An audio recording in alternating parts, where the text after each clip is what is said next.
दोस्तों, स्वागत है हमारे YouTube चैनल समृद्धि में। कैसे हैं दोस्तों आप सब? आप सभी को छठ पूजा की हार्दिक शुभकामना।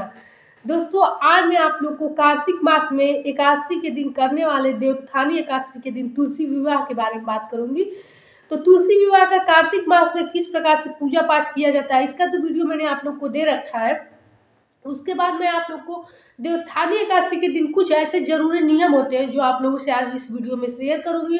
तो वीडियो को ध्यान से देखिएगा। काफ़ी वीडियो मैं ऐसे ही बनाती हूँ जो महिलाओं के लिए उपयोगी है, क्योंकि महिलाएं ही ज़्यादातर घर में पूजा पाठ या फिर तुलसी सेवा करती हैं। देखिए दोस्तों, कार्तिक मास में आप लोग ये जानते होंगे, कुछ लोगों का कहना होता है कि तुलसी को स्पर्श भी नहीं किया जाता है, लेकिन तुलसी को अपने घर में ला करके और कार्तिक मास में जल देना, पूजा पाठ करना अत्यंत फलदायी कहा जाता है। तो यदि आप लोग के घर अब तक तुलसी माता नहीं है और अब तक आप लोग नहीं जानते होंगे कि कैसे पूजा पाठ किया जाता है, विवाह कैसे किया जाता है, तो आज से भी अपने घर में तुलसी माता ला करके जल दे करके पूजा पाठ कर सकते हैं। इसमें कोई वो नहीं है। मैं कितने बार अपने घर तुलसी माता कार्तिक मास में ही लाई हूँ। दोस्तों, एक रिक्वेस्ट आप लोगों से ये भी है कि मैंने 2 दिन से आप लोगों को वीडियो नहीं दिया था, इसलिए कि मेरी तबीयत काफ़ी ख़राब हो गई थी। कार्तिक मास में 3 बजे उठ करके स्नान करने से काफ़ी लोगों को बुखार या फिर सर्दी खांसी हो जाता है। तो आप लोग एकदम से बचा करके स्नान कीजिएगा, क्योंकि जानते हैं ना, धार्मिक चीज़ों को करने में ही हम लोग गलतियाँ कर देते हैं और बीमार पड़ जाते हैं। तो पूरा अपना ध्यान रखते हुए कार्तिक स्नान भी कीजिएगा और पूजा कीजिएगा। जितने दिन का दीपक छूटता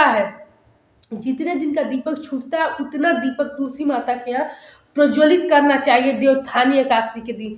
चाहे आप बीमार के कारण छोड़ें या फिर से पीरियड में महिलाएं नहीं जला पाती हैं, तो उतना जोड़ करके जला देना चाहिए। तो कुल मिला के 11 दीपक घी के जला देना चाहिए। देखिए दोस्तों, तेल का दीपक इसलिए तुलसी माता के यहाँ कभी प्रज्वलित नहीं करना चाहिए, शुभदायी नहीं होता है।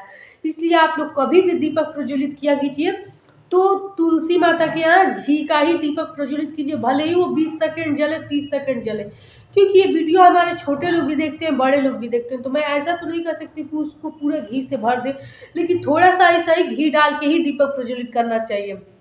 प्रत्येक दीपक के नीचे आसन चावल का जरूर दे देना चाहिए।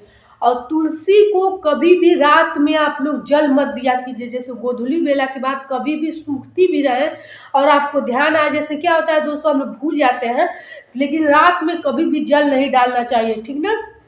जिस दिन देवोत्थानी एकादशी है उस दिन भी आप लोग तुलसी में रात में जल मत डालिएगा। सिर्फ थोड़ा सा दूध से आचमनी लेकर के और स्नान कराया जाता है, और उसके बाद से ये नहीं कि पूरे जल से गमले को भर दीजिएगा। ऐसा कुछ गलती मत कीजिएगा। एक चीज और आप लोग को बताना चाहूंगी कि देवोत्थानी एकादशी पे कुछ लोग ईख का मंडप भी बनाते हैं, और सबसे सरल पूजा मैं आप लोग को बता रही हूँ कि जो लोग कुछ नहीं जानते वो भी ये चीज कर सकती हैं। यदि आप लोग का एक प्रश्न था कि मैं पहली बार शुरू कर सकती हूँ कि नहीं, देखिए, इस साल पहली बार कुछ नहीं शुरू, पूजा पाठ में दान वगैरह कुछ नहीं शुरू किया जाता है, इसलिए आज के दिन आप लोग कुछ शुरू मत कीजिएगा।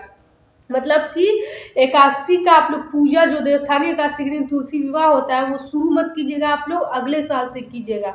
अब आप लोग जो लोग करते हैं उनको मैं सरल विधि बता दूं। देखिए, कुछ नहीं अगर आपके पास है तो माता जी को जो चुनरी चढ़ाई जाती है वो चुनरी ले लीजिए और माला ले लीजिए, और वो चुनरी माला पूरे साल आप लोग की तुलसी माता पे रहना चाहिए। कभी भी तुलसी माता को खाली नहीं छोड़ना चाहिए।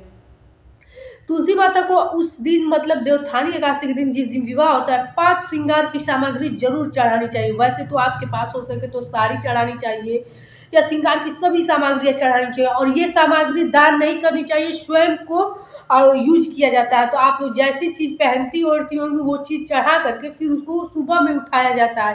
रात्रि में भूल कर भी मत उठाइएगा कि ज्यों ही चढ़ाए त्यों ही उठा ले, उसको छोड़ दिया जाता है। और तुलसी के जड़ में आप लोग प्रसाद मत रखिएगा, कटोरी में उनको दिया जाता है। कटोरी में प्रसाद, पूड़ी, हलवा, चना रखा जाता है, और उसी को उनको आंचल में बांध करके कुछ मुद्रा रख करके खोइछा दिया जाता है।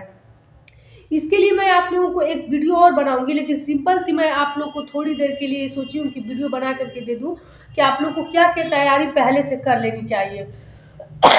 एक चीज़ और बताना चाहूँगी कि विष्णु भगवान की जब वहाँ प्रतिमा रखिएगा तो एक पीढ़ा लकड़ी का जरूर रख करके तब उस पे आसन बिछाइएगा, क्योंकि लकड़ी का आसन बहुत जरूरी है विष्णु भगवान के लिए। कभी भी देखते होंगे कि शालिग्राम या ठाकुर जी की जब पूजा होती है सत्यनारायण कथा तो लकड़ी का आसन दिया जाता है, इसलिए भूमि पर आप लोग कभी भी आसन मत बिछाइएगा। लकड़ी का पीढ़ा वगैरह जरूर या लकड़ी का टुकड़ा ही कहीं से लेकर के जरूर आसन तब दीजिएगा।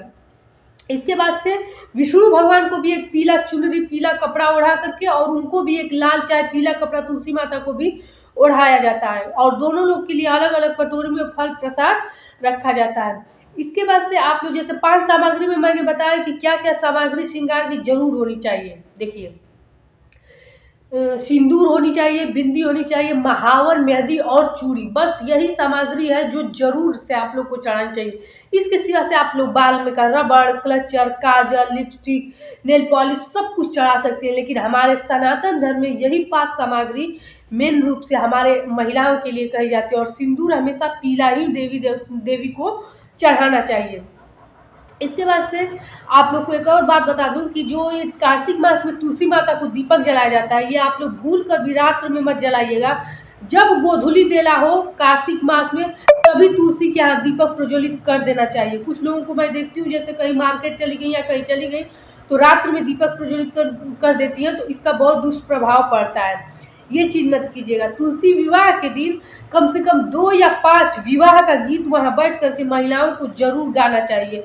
कभी कभी क्या होता है कि एक ही मंडप के पास कई महिलाएं भी पूजा करती हैं, तो वहाँ पूरा जैसे तुलसी विवाह ही कहा जाता है तो पूरा गीत गाना चाहिए। अपने दिमाग में 5 या 7 बार पीला सिंदूर पहन करके और पूरा श्रृंगार करके, जैसे कि किसी के विवाह में आप लोग गई हो ऐसे श्रृंगार करके वहाँ बैठा जाता है। ये नहीं कि कुछ भी लपेट वपेट लिए और बैठ करके आप लोग पूजा कर लो, पूजा नहीं मान, वो तुलसी विवाह रहता है। इसलिए अपने घर की पूरी साफ सफाई करके और साज सज्जा भी करना चाहिए, फूल वगैरह से रंगोली से घर को सजाना चाहिए, ठीक ना।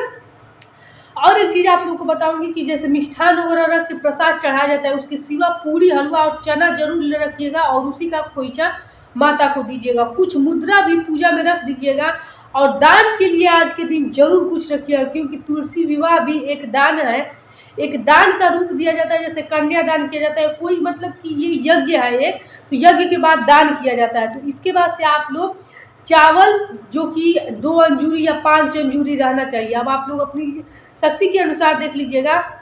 और उसके बांस की डलिया में होता है ना, बांस की डलिया में किया गया दान कहा जाता है सबसे शुभ दान है। बांस की डलिया में रख करके उस पर कुछ मुद्रा रख करके, और ये चीज़ आप अगले दिन या जब आप लोग को मतलब कि खाली हो किसी मंदिर में या किसी ब्राह्मण को दान दे दीजिएगा। ये मैं आज आप लोग को साधारण मतलब तुलसी विवाह की तैयारी के लिए बातें बताई हूँ कि क्या क्या आप लोग को करना चाहिए।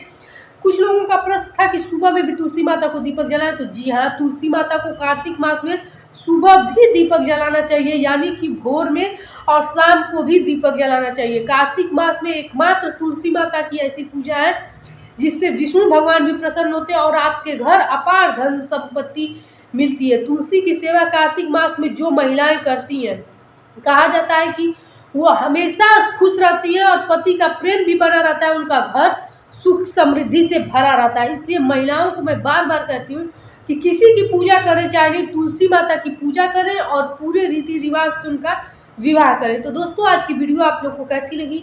यदि अच्छी लगी तो एक लाइक कीजिएगा, चैनल को सब्सक्राइब कीजिएगा, क्योंकि आप लोग को समृद्धि शुद्ध सात्विक जानकारी देती है। और ऐसी जानकारी पाने के लिए चैनल को सब्सक्राइब कीजिएगा ताकि किसी भी वीडियो की नोटिफिकेशन आपके पास पहुँचते रहे। फिर मिलेंगे एक नई वीडियो के साथ। जय श्री राम।